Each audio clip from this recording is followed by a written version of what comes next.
Everyone. So I today felt like reading something from Sylvia Plath. This book is Johnny Panic and the Bible of Dreams, which is a compilation of Sylvia Plath's short stories, prose, and diary excerpts. I just flipped to a random story that I thought the title was interesting. It was alluring. And the one I stumbled upon was an essay in 1962 titled Ocean 1212 W, which I'm maybe guessing is West. Not exactly sure, might be wrong in that, but a supposition. And I was just enamored by the story. Thought about it for days and days after, so I wanted to share it with you and read it to you. So here we go. Okay. Ocean 1212 W, an essay by Sylvia Plath. My childhood landscape was not land, but the end of the land, the cold, salt, running hills of the Atlantic. I sometimes think my vision of the sea is the clearest thing I own. I pick it up, exile that I am, like the purple lucky stones I used to collect with a white ring all the way around, or the shell of a blue mussel with its rainbowy angel's fingernail interior. And in one wash of memory, the colors deepen and gleam. The early world draws breath. Breath. That is the first thing. Something is breathing. My own breath? The breath of my mother? No. Something else. Something larger, farther, more serious, more weary. So behind shut lids I float a while. I'm a small sea captain, tasting the day's weather. Battering rams at the seawall, a spray of grape shot on my mother's brave geraniums, or the lulling shoosh-shoosh of a full, mirrory pool. The pool turns to quartz grits at its rim, idly and kindly, a lady brooding at jewelry. There might be a hiss of rain on the pane, there might be wind sighing and trying the creaks of the house like keys. I was not deceived by these. The motherly pulse of the sea made a mock of such counterfeits. Like a deep woman, it hid a good deal. It had many faces, many delicate, terrible veils. It spoke of miracles and distances. If it could court, it could also kill. When I was learning to creep, my mother set me down on the beach to see what I thought of it. I crawled straight for the coming wave and was just through the wall of green when she caught my heels. I often wonder what would have happened if I had managed to pierce that looking glass. Would my infant gills have taken over, the salt in my blood? For a time I believed not in God nor Santa Claus, but in mermaids. They seemed as logical and possible to me as the brittle twig of a seahorse in the zoo aquarium, or the skates lugged up on the lines of cursing Sunday fishermen. Skates the shape of old pillow slips with the full, coy lips of women. And I recall my mother, a sea girl herself, reading to me and my brother, who came later, from Matthew Arnold's Forsaken Merman. Sand-strewn caverns, cool and deep, where the winds are all asleep, where the spent nights quiver and gleam, where the salt weed sways in the stream, where the sea beasts, ringed all around, feed in the ooze of their pasture ground, where the sea snakes coil and twine, dry their mail and bask in the brine, where great whales come sailing by, sail and sail with unshut eye, round the world forever and aye. I saw the goose flesh on my skin. I did not know what made it. I was not cold. Had a ghost passed over? No, it was the poetry. A spark flew off Arnold and shook me like a chill. I wanted to cry. I felt very odd. I had fallen into a new way of being happy. Now and then, when I grow nostalgic about my ocean childhood, the walling of gills and the smell of salt, somebody solicitous might bundle me into a car and drive me to the nearest briny horizon. After all, in England, no place is what? More than 70 miles from the sea. There, I'll be told, there it is. As if the sea were a great oyster on a plate that could be served up, tasting just the same at any restaurant the world over. I get out of the car. I stretch my legs. I sniff. The sea. But that is not it. That is not it at all. The geography is all wrong in the first place. Where is the gray thumb of the water tower to the left, and the sickle-shaped sandbar, really a stone bar, under it, and the Deer Island prison at the top of the point to the far right? The road I knew curved into the waves with the ocean on one side, the bay on the other, and my grandmother's house, halfway out, faced east, full of red sun and sea lights. To this day, I remember her phone number, Ocean 1212W. I would repeat it to the operator from my home on the quieter bayside, an incantation, a fine rhyme, half expecting the black earpiece to give me back, like a conch. There you go, 10%. Like a conch, the susurrus murmur of the sea out there as well as my grandmother's hello. The breath of the sea then, and then its lights. Was it some huge, radiant animal? Even with my eyes shut, I could feel the glimmers off its bright mirrors spider over my lids. I lay in a watery cradle, and sea gleams found the chinks in the kinks? I'm pretty sure it's a slur. The kinks? Yeah, the kinks in the dark green window blind, playing and dancing, or resting and trembling a little. At nap time, I clinked my fingernail on the hollow brass bedstead for the music of it, and once, in a fit of discovery and surprise, found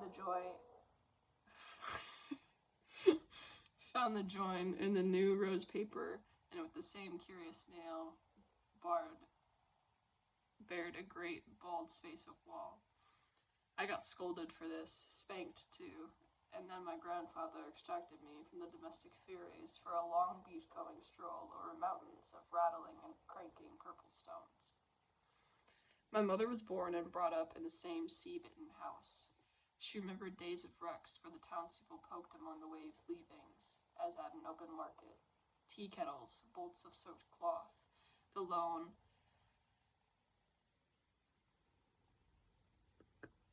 lugubrious shoe, but never that she could remember a drowned sailor. They went straight to Davy Jones. Still, what mightn't the sea bequeath? I kept hoping. Brown and green glass nuggets were common, blue and red ones rare, the lanterns of shattered ships, or the sea-beaten hearts of beer and whiskey bottles. There was no telling. I think the sea swallowed dozens of tea sets, tossed and abandoned off liners or consigned to the tide of jilted brides.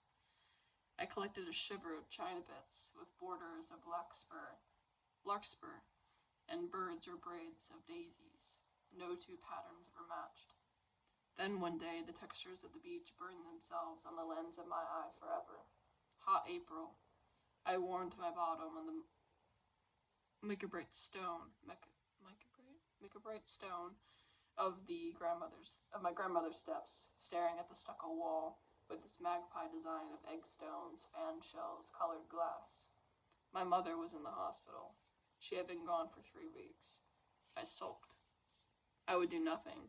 Her desertion punched a smoldering hole in my sky. How could she, so loving and faithful, so easily leave me? My grandmother hummed and thumped out her bread dough with suppressed excitement. Viennese, Victorian, she pursed her lips. She would tell me nothing. Finally, she melted a little. I would have a surprise when Mother came back. It would be something nice. It would be a baby. A baby. I hated babies. I, for 2.5 years, had been the center of a tender universe felt the axis wrench, and a polar chill immobilized my bones. I would be a bystander, a museum mammoth. Babies. Even for grandmother, on the Glaston veranda, couldn't woo me from my huge gloom. I refused to hide his pipe in the rubber plant and make it a pipe tree. He stalked off in his sneakers, wounded too, but whistling. I waited till his shape rounded Water Tower Hill and dwindled in the direction of the sea promenade. Its ice cream and hot dog stalls were boarded up still, in spite of the mild pre-season weather. His lyrical whistle beckoned me to adventure and forgetting, but I didn't want to forget. Hugging my grudge, ugly and prickly, a sad sea urchin, I trudged off on my own in the opposite direction toward the forbidding prison. As for a star, I saw, coldly and soberly, the separateness of everything. As from a star, I saw, coldly and soberly, the separateness of everything. I felt the wall of my skin. I am I. That stone is a stone. My beautiful fusion with the things of this world is over. The tide ebbed, sucked back into itself. There I was, a reject, with the dried black seaweed whose hard beads I like to pop, hollowed orange and grapefruit halves, and a garbage of shells. All at once, old and lonely, I eyed these. Razor clams, ferry boats, weedy mussels, the oysters popped gray lace. There was never a pearl. And tiny white ice cream cones. You could always tell where the best shells were. At the rim of the last wave, marked by a mascara of tar. I picked up, frigidly, a stiff pink starfish. It lay at the heart of my palm, a joke dummy in my own hand. Sometimes I nursed starfish alive in jam jars of seawater and watched them grow back lost arms. On this day, this awful birthday of otherness, my rival, somebody else, I flung the starfish against a stone. Let it perish. It had no wit. I stubbed my toe on the ground.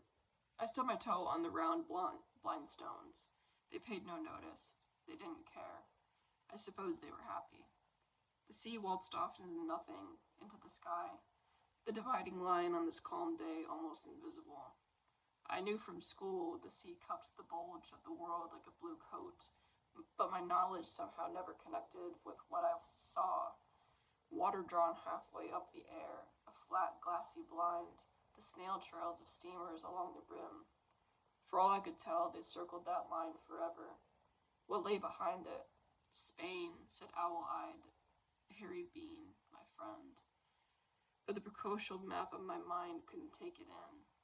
Spain, mantillas and gold castles and bowls, mermaids on rocks, chests of jewelry, the fantastical, a piece of which the sea, ceaselessly eating and churning, might any minute beach at my feet, as a sign. A sign of what? A sign of election and specialness. A sign I was not forever to be cast out. And I did see a sign. Out of a pulp of kelp still shining, with a wet, fresh smell, reached a small brown hand. What would it be? What did I want it to be? A mermaid? A Spanish infanta? What it was a monkey. Not a real monkey, but a monkey of wood. Heavy with the water it swallowed and scarred with tar, it crouched on its pedestal, remote and holy, long-muzzled and oddly foreign. I brushed it and dried it and admired its delicately carved hair. It looked like no monkey I'd ever seen, eating peanuts and moony foolish. It had the noble pose of simian thinker. I realized now that the totem I so lovingly undid from its call of kelp, and have since, alas, mislaid with the other baggage of childhood, was a sacred baboon. So the sea, perceiving my need, had conferred a blessing. My baby brother took his place in the house that day, but so did my marvelous and, who knew, even priceless baboon. Did my childhood seascape, then, lend me my love of change and wildness? Mountains terrify me. They just sit about. They're so proud. The stillness of hills stifles me like fat pillows. When I was not walking alongside the sea, I was on it or in it. My young uncle, athletic and handy, rigged us a beach swing. When the tide was right, you could kick to the peak of the arc, let go, and drop into the water. Nobody taught me to swim. It simply happened. I stood in a ring of playmates in the quiet bay, up to my armpits, rocked by the ripples. One spoiled little boy had a rubber tire in which he sat and kicked, although he could not swim. My mother would never let my brother or me borrow water wings or tires or swimming pillows for fear they would float us over our depth and rubbish us into an early death. Learn to swim first, was her stern motto. The little boy climbed off his tire, bobbed and clung, and wouldn't share it. It's mine, he reasonably said. Suddenly a cat's paw scuffed the water dark. He let go, and a pink lifesaver-shaped tire skimmed out of his grip. Loss widened his eyes. He began to cry. I'll get it, I said, my bravado masking a fiery desire for a ride. I jumped with a side flap of hands. My feet ceased to touch. I was in that forbidden country, over my head. I should, according to Mother, have sunk like a stone, but I didn't. My chin was up, hands and feet milling the cold green. I caught the scuddling tire and swam in. I was swimming. I could swim. The airport across the bay unloosed a blimp. It went up like a silver bubble, a salute. That summer, my uncle and his petite fiancée built a boat. My brother and I carried shiny nails. We woke up to the tamp-tamp of the hammer. The honey color of the new wood, the white shavings turned into finger rings, and the sweet dust of the saw were creating an idol, something beautiful, a real sailboat. From the sea, my uncle brought back mackerel. Greeny blue, black brocades unfaded. They came to the table, and we did live off the sea. With a cod's head and tail, my grandmother could produce a chowder that set when chilled, and its own triumphal jelly. We made suppers of buttery steamed clams and laid lines of lobster pots. But I never could watch my grandmother drop the dark green lobsters with their waving, wood-jammed claws into the boiling pot from which they would be, in a minute, drawn, red, dead, and edible. I felt the awful scald of the water too keenly on my skin. The sea was our main entertainment. When company came, we set them before it on rugs, with thermoses and sandwiches and colored umbrellas, as if the water, blue, green, gray, navy, or silver as it might be, were enough to watch. The grown-ups in those days still wore the puritanical black bathing suits that made our family Snapchat albums so archaic. My final memory of the sea is of violence. A still, unhealthily yellow day in 1939, the sea molten, steely slick, heaving at its leash like a broody animal, evil violets in its eye. Anxious telephone calls crossed from my grandmother on the exposed ocean side to my mother on the bay. My brother and I, knee-high still, imbibed in the walk of tidal waves, high ground, ordered windows, and floating boats like a miracle elixir. The hurricane was due at nightfall.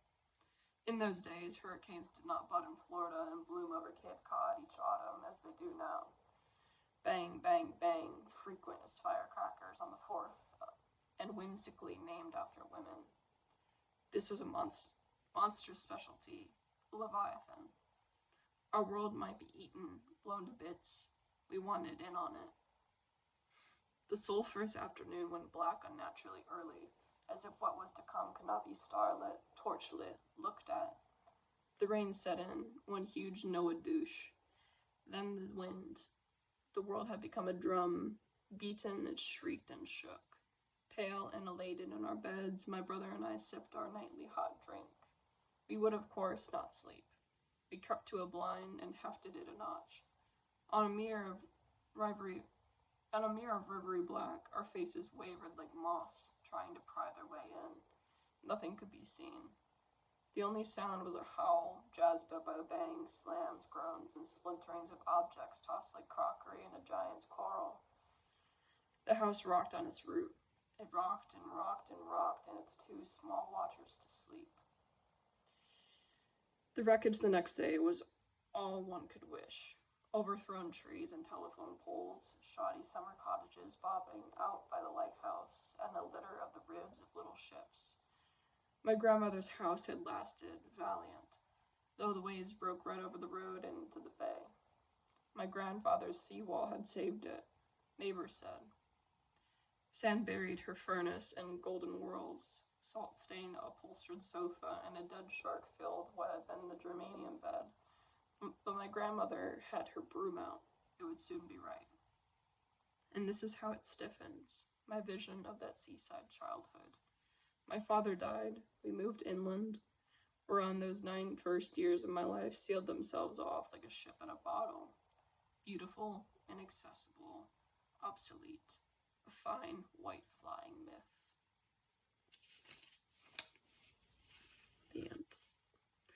So yeah, I guess the title of that book, it slipped my mind, but the grandmother's, I'm forgetting it again, the phone number? Yeah, phone number. Yeah, Ocean 1212W. So that's what the title's from, Sylvia Plath's grandmother's phone number. Good to know. So yeah, I enjoyed that little story. I hope you did too. And until next time, bye.